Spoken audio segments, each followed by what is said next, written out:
నమస్తే జీవన రేఖ కార్యక్రమానికి స్వాగతం. ఈ రోజు అలర్జీ, ఆస్తమా, గురక గురించి డిస్కస్ చేద్దాం. దీని గురించి మాట్లాడడానికి మనతో ఉన్నారు ప్రముఖ ఆస్తమా వైద్య నిపుణులు డాక్టర్ వీరపనేని విష్ణురావు గారు, శ్వాస హాస్పిటల్స్, హిమాయత్ నగర్ నుండి. డాక్టర్ తో మాట్లాడాలనుకునేవారు కాల్ చేయవలసిన నంబర్స్ 9948503555 లేదా 04066660336 నంబర్స్ కి కాల్ చేయండి. డాక్టర్ తో మాట్లాడొచ్చు. Good afternoon doctor. చలికాలం పోయి సమ్మర్ లోకి ఎంటర్ అవుతున్నారు, కానీ ఎక్కువగా చాలా మంది ఈ ఆస్తమా అనే వ్యాధితో బాధపడుతూ ఉంటారు. అసలు ఆస్తమా అంటే ఏంటి, ఎందుకు వస్తుంది? ఆస్తమా అనేది పర్యావరణంలో ఉన్నటువంటి ఎలర్జెన్స్, అంటే ఊపిరితిత్తుల్లో ఉన్నటువంటి వాయునాళాలు కుంచుకుపోవటం వల్ల గాలి పీల్చటం వదలటం అనేది కష్టం అవుతుంది. వాయునాళాల్లో ఒకలాంటి వాపు, దాన్ని ఇన్ఫ్లమేషన్ అంటాం, అలర్జిక్ ఇన్ఫ్లమేషన్. వాపు, దాంతోపాటు ఆ కఫం తయారవటం, తర్వాత ఊపిరితిత్తులు మూసుకొని పోవటం వల్ల గాలి పీల్చటం వదలటం అనేది కష్టమైపోతుంది. అంటే allergic inflammation, chronic allergic inflammation of Airways అంటాం. అయితే ఇది పసిపిల్లలు మొదలుకొని పండు ముదుల వరకు ఏ వయసులోనే రావచ్చు, ఎప్పుడైనా రావచ్చు. బై బర్త్ తల్లిదండ్రులకి ఈ లక్షణాలు కనుక ఉన్నట్లయితే చిన్నప్పటి నుంచే మనకు ఆ లక్షణాలు కనపడతాయి. కాకపోతే మనం దాని ఆస్తమా అని పేరు పెట్టాం, జలుబు అంటాం. అంటే జలుబు వచ్చింది, జలుబు చేస్తుంది, హాస్పిటల్ పోతాం, వారం రోజులు యాంటీబయాటిక్స్ వాడతాం, ఎంతకు తగ్గదు. తర్వాత ఇంకో హాస్పిటల్ పోతాం, అక్కడ ఒక వారం రోజులు వాడతాం, ఎంతకు తగ్గదు, ఇంకో హాస్పిటల్ పోతాం. సో ఇలా హాస్పిటల్ అన్ని తిరుగుతూ ఉంటాం, డాక్టర్లను మారుస్తూ ఉంటాం, మందులన్నీ వాడుతూ ఉంటాం. అయినా ఈ దగ్గు, ఈ కఫం ఇది మాత్రం తగ్గదు. జనరల్ గా చిన్నపిల్లల్లో, ప్రతి చిన్నపిల్లల్లోనూ జలుబు అనేది కామన్ గా చూస్తూ ఉంటాం. దట్ అది ఫ్రీక్వెంట్ గా కూడా వస్తూ ఉంటుంది. సో ఫ్రీక్వెంట్ గా వచ్చే ప్రతి జలుబు మనం ఆస్తమా అనుకోవచ్చా, లేకపోతే ఎట్లా జలుబు ఇది ఆస్తమా అని మనం? అయితే 2 years లోపల ఆస్తమాని డిఫరెన్షియేట్ చేయటం అనేది చాలా కష్టం.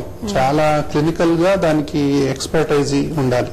ముఖ్యంగా అండర్ 5 అంటాం, ముఖ్యంగా అండర్ 2, 2 సంవత్సరాల లోపు అయితే ఇది ఆస్తమానా కాదా అని చెప్పి డయాగ్నోజ్ చేయాలంటే, అంటే క్లినీషియన్ కి చాలా క్లినికల్ స్కిల్స్ ఉండాలి.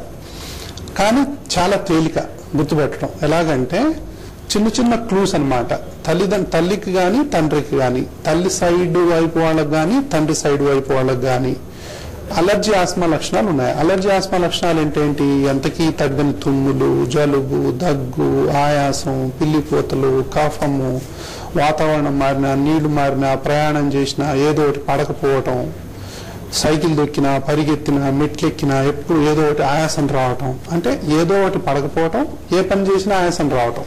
సో ఈ లక్షణాలు కనుక తల్లి సైడ్ వాళ్ళకి కానీ తండ్రి సైడ్ వాళ్ళకి కానీ ఉంటే, వీళ్ళకు పుట్టిన పిల్లలకి చిన్నప్పటి నుంచే మాటికి జలుబు చేయటం, ఆ జలుబు ఎంతకు తగ్గకపోవటం, హాస్పిటల్ చుట్టూ తిరగటం, డాక్టర్లను మార్చటం, అయినా తగ్గకపోవటం, ఆలోపతి అని, ఆయుర్వేదం అని, హోమియోపతి అని, మూఢనమ్మకాలు, నాటు వైద్యాలు, గాడిద పాలు, అంటే ఇంకా ఒక్కటి కాదు ఇంకా 100 రకాల వైద్యాలు మనం చేసుకుంటూ ఉంటాం.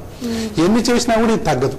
తగ్గినప్పుడు మనం అనుమానించాలి, అసలు ఏంటి ఈ జబ్బు, ఎందుకు ఈ జలుబు తగ్గట్లేదు, ఇది జలుబా కాదా, ఏమైనా అలర్జీ ఆస్మా లక్షణాలు ఉన్నాయా, నాకుంది కదా, లేదా మా అమ్మకుంది కదా, మా నాన్నకుంది కదా, కాబట్టి వీడికి కూడా వచ్చిందా ఏంటి? ఫ్యామిలీ హిస్టరీ అనేది చాలా క్రూషియల్ అన్నమాట. అది తల్లిదండ్రులే ఆలోచించుకోవాలి, డాక్టర్ దగ్గరకు వచ్చి చెప్పాలి. ఒక్కోసారి మీ ఇంట్లో ఎవరికైనా ఉందా అమ్మా అలర్జీ ఆస్మా అంటే లేదండి అంటారు. ఫస్ట్ నో అనే క్వశ్చనే, 100% కూడా నో అనే చెప్తారు. మళ్ళీ మనం గుచ్చి అడిగాం అనుకో, లేదు మీ ఆయనకు కానీ నీకు కానీ ఇద్దరిలో ఒకవేళ ఎవరికి ఎక్కువ జలుబు చేస్తుంది అంటే కొంచెం నాకు చేస్తుంది అంటారు. మా ఇద్దరికి లేదు కానీ మా అమ్మకు ఉందండి అంటారు, మా అమ్మకు లేదు కానీ మా తాతకు ఉందండి అంటారు. అంటే ఇట్లా ఎక్కడో ఒక చోట ఆ క్లూ అనేది దొరుకుతుంది మనకి. అప్పుడు ఆ క్లూని పట్టుకొని మనం వెళ్ళి సో దీనికి జీన్స్ అన్నమాట. ఒక హ్యాండ్ జీన్స్, ఇంకోటేమో రెచ్చగొట్టేవి ఏదైనా కావచ్చు. అంటే ఏంటి? తాగే పాలు కావచ్చు, పై పాలు కావచ్చు, తర్వాత రకరకాల ఆహార పదార్థాలు కావచ్చు, తర్వాత హై స్పీడ్ ఫ్యాన్ కావచ్చు, సాంబ్రాణి పొగ కావచ్చు. పుట్టగానే సాంబ్రాణి పొగ వేస్తుంటారు పిల్లలకి, ఎంత డేంజర్ అది, చాలా తప్పనమాట. పుట్టగానే అంటే అలర్జీ ఆస్మా లక్షణాలు తల్లిదండ్రుల వరకు ఉన్నప్పుడు ఆ ఇంట్లో గనక మీరు పిల్లలు పుట్టగానే సాంబ్రాణి పొగలు వేశారు అంటే ఆస్తమాని జోలపాడి ఇన్వాల్వ్ చేస్తున్నట్లు లెక్క. డాక్టర్, ఈ జనరేషన్ లో సాంబ్రాణి పొగ అన్నది కాస్త తక్కువగానే చూస్తూ ఊర్లలో పెట్టేస్తారు, రైట్. కానీ ఇంతకు ముందు చూసినట్లయితే సాంబ్రాణి పొగ చిన్నపిల్లల ఇంట్లో ఉన్న ఇంట్లో సాంబ్రాణి పొగ లేనిదే ఎలాంటి వాతావరణం మనం చూసి పోవచ్చు. సో ఆ టైంలో మరి అందరూ సాంబ్రాణి పొగనే వాడుతున్నప్పుడు ఇప్పుడు ఎందుకు అది ఎప్పుడైనా సాంబ్రాణి పొగ వేయటం వల్ల ఎప్పుడైనా కూడా పొగే కదా. సో అలాంటివి ఏంటంటే సాంబ్రాణి పొగ వేయటం వల్ల అదేదో చాలా మంచి ఆరోగ్యం వస్తుంది అనుకోవటం ఫస్ట్ పొరపాటు. పొగ అందులో కార్బన్ డైఆక్సైడ్ ఉంటుంది, కార్బన్ మోనాక్సైడ్ ఉంటుంది, అన్ని రకాలైనటువంటి ఇవి ఉంటాయి అందులో. కాబట్టి ఊపిరితిత్తుల్ని అవి ట్రిగ్గర్ చేస్తాయి, ఊపిరితిత్తులు మూసుకునేలా చేస్తాయి. ఎవరికైతే నిద్రావణం అంటే అది దాదాపు నిద్రాణమే ఉందో ఆస్తమా జీన్స్ కానీ అలర్జీ జీన్స్ కానీ వాటిని తట్టి లేపుతాయి ఇవి. సో అప్పుడు ఇరిటేషన్ మొదలవుద్ది అనమాట. చాలా మందికి ఈ అనుభవం ఉందే. వాళ్ళు కనుక రివ్యూ చేసుకుంటే అవునండి మేము సాంబ్రాణి పొగ వేసిన తర్వాత మీ పిల్లలు మెల్లమెల్లగా దగ్గటం మొదలు పెట్టారండి, కరెక్టేనండి అంటుంటారు. మళ్ళీ వాళ్ళు రిట్రోస్పెక్టివ్ గా ఆలోచించి అప్పుడు కానీ అర్థం కాదు వాళ్ళకి. అంటే చాలా మంది సాంబ్రాణి పొగ అనేది మన సంస్కృతిలో ఒక భాగం, మన ఆచారం. అది ఆచారాన్ని తప్పుపట్టట్లేదు కానీ ముఖ్యంగా తల్లిదండ్రుల్లో అలర్జీ ఆస్తమా పేషెంట్లు డెఫినెట్ గా ఉంటే ఈ ప్రాక్టీస్ చేయడం అనేది మంచిది కాదు. సో ఆ పిల్లల్లో డెఫినెట్ గా మనం చిన్నప్పుడే తట్టి లేపినట్టు అయింది. అందుకే ఏంటంటే అలర్జీ ఆస్తమా లక్షణాలు ఉన్నటువంటి తల్లిదండ్రులు పిల్లలు పుట్టినప్పుడు తీసుకోవాల్సిన జాగ్రత్తలు ఏంటంటే ఫస్ట్ పుట్టగానే వెచ్చటి ప్రదేశంలో పిల్లల్ని ఉంచాలి. నెంబర్ 1 పుట్టినప్పటి నుంచే జాగ్రత్తలు తీసుకోవాలి. పుట్టక ముందు నుంచి కూడా ఆ మాటకు వస్తే తల్లి ఏదైతే పడదో దానికి దూరంగా ఉండటం, పొగలకు దూరంగా ఉండటం, కొన్ని అలర్జెన్స్ కి ఆమెకు ఏదైతే పడదో దానికి దూరంగా ఉండటం అనేది ఒకటి. పుట్టిన తర్వాత సో పుట్టగానే చాలా జాగ్రత్తలు తీసుకోవాలి. వెచ్చటి ప్రదేశంలో ఆ పిల్లల్ని పడుకోబెట్టడం, వాళ్ళకి తగిన జాగ్రత్తలు తీసుకోవటం. అలాగే మనం పుట్టిన తర్వాత ఎక్కడో చోట ఆ ట్రేలో అలాగే వదిలిపెట్టేసి ఆ హై స్పీడ్ ఫ్యాన్ ఉంటే గనక అప్పటి నుంచే ట్రిగ్గర్ అవుతాయి. కాబట్టి ఈ జాగ్రత్తలు తీసుకోవాలి. పుట్టిన తర్వాత ఇంటికి తీసుకెళ్తాం, ఇంటికి తీసుకెళ్లి ముక్కులో నూనె వేయటం, చెవిలో నూనె వేయటం, ఎక్కడ పడితే అక్కడ నూనె వేస్తూ ఉంటాం. ఇవి మెల్లగా ట్రిగ్గర్ చేస్తాయి. ఈ ప్రాక్టీస్ ని కూడా మానుకోవాలి. తర్వాత సాంబ్రాణి పోగేయటం అనేది అసలు మానుకోవాలి. అలా ఇంట్లో అగరబత్తీలు వెలిగించటం, ఊది కడ్డీలు వెలిగిస్తూ ఉంటారు, అదొకటి. దాని తర్వాత ఇంట్లో డస్ట్ మైట్స్ ఉంటాయి, కుక్క పిల్లలు ఉంటాయి. సో రకరకాల మనం బాత్రూమ్ల కోసం ఫ్యూమ్స్, యాసిడ్ స్ప్రేలు కొడతా ఉంటాం. సో ఇవన్నీ కూడా అవాయిడ్ చేయాల్సినటువంటి అవసరం ఎంతో ఉంది. చిన్నప్పుడే మనం తగిన జాగ్రత్తలు తీసుకుంటే అట్లీస్ట్ ఏంటంటే ఈ ఆస్తమాను పోస్ట్ పోన్ చేయొచ్చు మనం. రైట్. ఏలూరు వాసవి ఉన్నారు, వాసవి గారు. హలో చెప్పమ్మా. మా పాప 5 years ఉందండి. అమ్మా తనకి ఊరికే జలుబు దగ్గు వస్తుంటది.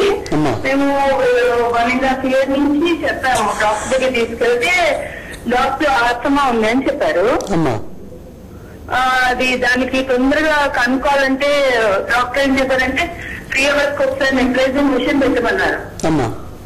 మేము అలాగే పెడుతున్నామండి. తర్వాత ఎప్పుడైనా పాపకి దగ్గు బాగా వస్తే నెబ్లైజర్ మిషన్ పెడుతున్నాము. నైట్ ఎక్కువ సార్లు చాలా 3 o'clock అట్లా బాగా దగ్గుతుంటుందండి పాప. సో మొత్తం మీద అయితే ప్రతిరోజు ఇబ్బంది పడుతూనే ఉంది కదా? ఏంటండి? అప్పుడప్పుడు ఇబ్బంది పడుతూనే ఉంది కదా? బాగా ఆయాసపడుతుంది, మొత్తం ఈ లంగ్స్ అంతా ఎగరేస్తూ ఉంటదండి. అది నేను చెప్తానమ్మా, నెబ్లైజర్ మిషన్ పెడతామండి. నేను చెప్తానమ్మా దాన్ని. అయితే ఇది చాలా పొరపాటు అన్నమాట. అందుకే నేను వీటితో సహా వాళ్ళు వినాలి ఇది. సో ఊపిరితిత్తుల్లో వాయునాళాలు మనకి ఈ విధంగా ఉంటాయి. ఓకే, ఆస్తమా వచ్చినప్పుడు ఈ విధంగా తయారవుతాయి, ఈ విధంగా. సో ఇది లోపల ఉన్నదాన్ని అలర్జిక్ ఇన్ఫ్లమేషన్ అంటాం. ఈ లోపల కొంచెం తెమడ కనిపిస్తుంది చూసారా తెల్లగా, ఇది కఫం ఫామ్ అవుద్ది. తర్వాత ఇవేమో మనకు ఈ బిగదీస్తాయి అన్నమాట. ఊపిరితిత్తుల వాయునాళాల చుట్టూ సున్నితమైనటువంటి మజిల్స్ ఉంటాయి, అవి బిగదీస్తాయి. బిగదీసినప్పుడు గాలి పీల్చడం వదలటం కష్టం అవుతుంది. గాలి పోదుగా ఇక్కడ నుంచి, ఇక్కడ పోయినట్టుగా ఇలా పోదు. అయితే వీళ్ళు ఏం చేస్తున్నారంటే నెబ్లైజర్ వాళ్ళు వీళ్ళు చేసేది ఏంటంటే ఇగో ఈ కట్లిప్పుకుంటున్నారు అన్నమాట. కానీ దీని మీద యాక్షన్ ఏమి ఉండదు. నెబ్లైజర్ ఎవరు వాడుతున్నా సరే అసలు నెబ్లైజర్ ప్రిస్క్రైబ్ చేయడమే తప్పు. అంటే it is not a regular treatment. మనం ఎమర్జెన్సీలో వాడాల్సిన డ్రగ్ మాత్రమే, అంతే తప్ప అది ప్రతిరోజు మీరు పొద్దున, మధ్యాహ్నం, సాయంత్రం, నైట్ పెట్టుకోవటం అనేది కాదు. అది ఎప్పుడైనా ఎక్కువ అటాక్ వచ్చినప్పుడు, పేషెంట్ బాగా గాలి తీల్చుకోలేనప్పుడు మనం మిషన్తో పెడతాం. తర్వాత ఏం చేయాలంటే ఇక్కడ పనిచేసేటువంటి మెడిసిన్ మనం వాడాలి. ఈ ఇన్ఫ్లమేషన్ ని తగ్గించాలి. ఇది వాడట్లేదండి మీరు, ఈ మందు అనేది వాడట్లా, కేవలం ఈ కట్లిప్పుకునే మందు వాడుతున్నారు. ఇది చాలా పొరపాటు. ఎవరైనా సరే 1-2 సార్లు నెబులైజర్ పెట్టుకోవటం, ఎప్పుడు పడితే అప్పుడు నెబులైజర్ పెట్టడం ఆస్థలిన్ ఇన్హేలర్స్, సాల్బెటమాల్ ఇన్హేలర్స్, వెంటార్లిన్ ఇన్హేలర్స్, అంటే వీటిని రిలీవర్స్ అంటాం. అంటే కేవలం కట్లిప్పేటటువంటి మందులు ఎవరు వాడుతున్నా కూడా వాళ్ళు తప్పు చేస్తున్నట్లే. అంటే నెబులైజర్ వాడటం ఇంకా ఎన్ని సంవత్సరాలు వాడినా అది తగ్గదు. అంటే వీళ్ళేంటి, ఈ ప్రివెంటివ్ మెడికేషన్ వాడట్లా, దీన్ని కంట్రోలర్ ఆర్ ప్రివెంటివ్ మెడికేషన్ అంటారు. లోపల ఈ పొరని మనం తగ్గించేటటువంటి మందును వాడట్లా, వీళ్ళు కేవలం కట్లిప్పే మందును వాడుతున్నారు. అంటే దీన్ని అంటే మనం ఒక ఎగ్జాంపుల్ చెప్పాలంటే, ఒక బావి ఉందనుకోండి, బావిలో పిల్లలు మనం ఆడుకుంటూ రోజు పడతారు, అందులో మనం ఏం చేస్తాం, రోజు వాళ్ళని తీస్తూ ఉంటాం. అది రిలీవర్ ట్రీట్మెంట్. అలా కాకుండా బావి చుట్టూ గోడ కడితే దాన్ని ప్రివెంటర్ ట్రీట్మెంట్ అంటాం. అంటే వీళ్ళు చేస్తున్నది అనమాట. సో ప్రతిసారి చాలా మంది ఏంటంటే ఎమర్జెన్సీలో హాస్పిటల్లో అడ్మిట్ అయిపోయి ఒక 4-5 రోజులు ఇంటెన్సివ్ కేర్లో పెట్టేసి, సో తర్వాత పిల్లల్ని మళ్ళీ అదేదో కాపాడుకున్నట్టుగా చేయటం అనేది ఏంటంటే బావిలోకి దూకి పిల్లల్ని తీయటంతో సమానం. నేనేమంటానంటే, ప్రతిసారి బావిలోకి వీళ్ళు పడటం తీయటం అనేది పెద్ద గొప్ప కాదు. అసలు పడకుండా ఏం చేయాలనేది ఆలోచించాలి. పడకుండా చేయాలంటే గోడ కట్టాలి, బావి చుట్టూ గోడ కట్టడం వల్ల అంటే ప్రివెంటర్ ట్రీట్మెంట్ అంటాం. ఇంకెందుకు పడుతుంది? కాబట్టి ప్రివెంటర్ ట్రీట్మెంట్ ఈ పేషెంట్కి అందట్లేదు, ఈ అమ్మాయికి సరైన వైద్యం అందట్లేదు, మళ్ళీ సెకండ్ ఒపీనియన్ తీసుకోండి. బ్రహ్మాండమైన మందులు అందుబాటులో ఉన్నాయి, ఒక్క రోజు కూడా నెబులైజర్ పెట్టాల్సిన అవసరం లేదు. అంత మంచి మందులు అందుబాటులో ఉన్నాయి, దాన్ని మిస్ అవుతున్నారు. దీనివల్ల ఏమైంది, పాప పెరుగుదల ఆగిపోద్ది, పాప ఆటపాటలు కూడా ఎఫెక్ట్ అవుతాయి, స్టడీ ఎఫెక్ట్ అవుద్ది. ఇంట్లో ఎంత మెంటల్ టెన్షన్ ఉంటుందంటే, ఎప్పుడు నెబులైజర్ పెట్టాలని, పవర్ పోతే ఎలాగ, ఇప్పుడు అసలే కరెంటు కష్టకాలం, పవర్ పోతే ఎలాగా, ఈ అటాక్ని ఎలా మనం నిరోధించాలి? సరే, అసలు నెబులైజర్ పెట్టాల్సిన అవసరమే లేదు. కాబట్టి సరైనటువంటి వైద్యం వాళ్ళకి అందట్లేదు. సరైన వైద్యాన్ని కనుక తీసుకుంటే ఆ పాప ఒక్కరోజు కూడా బాధపడాల్సిన అవసరం లేదు, హాస్పిటల్ పోవాల్సిన అవసరం అంతకంటే లేదు.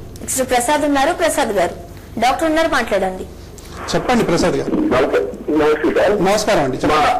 మా పాప చాలా ట్రబుల్ అవుతుంది సార్. మా పాప డిగ్రీ చదివి చదువుతుంది, అయితే 2 years నుంచి చాలా ట్రబుల్ అవుతుంది సార్. పాప ఏంటంటే ఊరికి రాలేకపోవడం, రొంప ఇంతకుముందు ఏంటంటే తుమ్ములు స్టార్ట్ అవుతుంది, ఒక 5 days నుంచి 7 days తుమ్ములు కంటిన్యూస్ ఉండేది సార్. ఓకే, అది ఇప్పుడు తగ్గింది. కానీ ఏంటంటే ఏదైనా ముక్కు బ్లాక్ అయితే ఇంకా బ్లాక్ అలా ఉండిపోవడం, ఫీలింగ్స్ చాలా తక్కువ అయిపోతుంది. మధ్య చాలా సివియర్ ఉండేది సార్. ఎంత వయసు అండి? వాడాము, ఇప్పుడు కొద్దిగా బాగానే ఉంది, కానీ దీనికి ఏమైనా పర్మనెంట్ ఫీలింగ్ ఉంటుందో చెప్తారా? ఎంత వయసు అండి? వయసు 20 సంవత్సరాలు.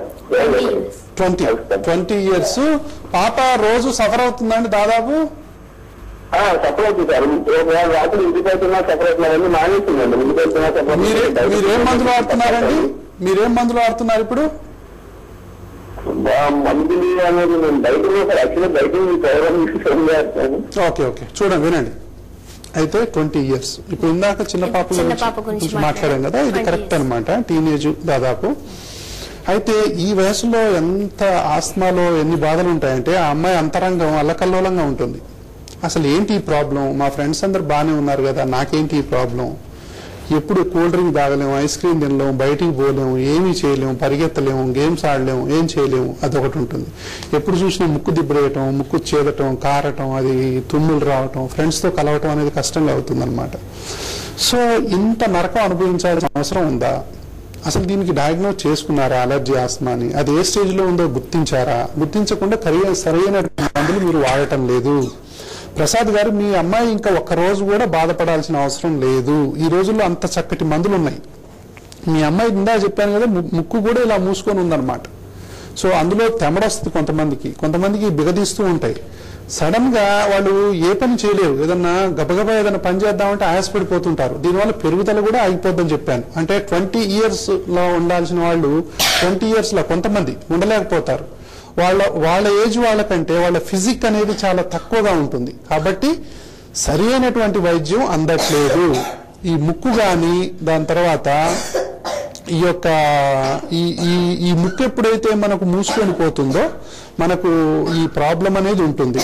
కాబట్టి ఈ యొక్క ఊపిరితిత్తుల్లోని వాయు నాళాలు, సో ఈ విధంగా ఓపెన్ చేసేటటువంటి మందులు ఇప్పుడు అందుబాటులో ఉన్నాయి. ఈ మందులు అనేవి ఈ అమ్మాయి పొందటం లేదు. కాబట్టి ఈ అలర్జీ ఆస్మా పేషెంట్ల అంతరంగం కనుక తీసుకుంటే, ఈ అమ్మాయిదే కాదు, ఎవరైనా సరే ఈ అలర్జీ ఆస్మాతో బాధపడే వాళ్ళు ఎంతటి నరకాన్ని అనుభవిస్తారంటే అసలు ఏంటి లైఫ్ మనకి ఈఎంఐ గురించి మాట్లాడట్లేదు నేను. సో చాలా మంది అంటే బయటికి చూస్తే బాగానే కనిపిస్తారు, బయటికి అందరిలానే బాగానే ఉంటారు, ఎవరు నమ్మరు. ఒక్కోసారి ఏంటంటే కుటుంబ సభ్యులు కూడా నమ్మరు, తర్వాత బంధువులు కూడా నమ్మరు, ఫ్రెండ్స్ కూడా నమ్మరు. తర్వాత ఏంటంటే వాళ్ళని ఇంకా పైగా వాళ్ళని కామెంట్ చేస్తూ ఉంటారు, ఏమని, నువ్వు ఓవర్ సెన్సిటివ్ అని, నువ్వు ఓవర్గా ఆలోచిస్తున్నావని, నీ ఆరోగ్యం గురించి నువ్వు ఎక్కువగా బాధర్ అవుతున్నావని. ఈ విధంగా ఎన్నో రకాలైనటువంటి ఆలోచనలు వీళ్ళు చేస్తూ ఉంటారు. కాబట్టి అలా చేయాల్సినటువంటి అవసరం లేదు. ఇప్పుడు మంచి మందులు అందుబాటులో ఉన్నాయి. అలర్జీ ఆస్మాతో బాధపడే పిల్లలు కావచ్చు, టీనేజ్ వాళ్ళు కావచ్చు, యువతీ యువకులు కావచ్చు, పెద్దవాళ్ళు కావచ్చు, ముసలివాళ్ళు కావచ్చు, ఎవరైనా సరే ఇప్పుడు మందులు అందుబాటులో ఉన్నాయి. సరి అయినటువంటి అలర్జీ ఆస్మా వైద్య నిపుణుల్ని సంప్రదించండి. తాళానికి తగ్గ తాళం చేయిలాగా వైద్యం అందుబాటులో ఉంది. అంటే తాళం ఒకటి, తాళం చేయి ఇంకోటి అయితే తాళం ఎంతకు రాదు. కాబట్టి కరెక్ట్ కీ పెట్టి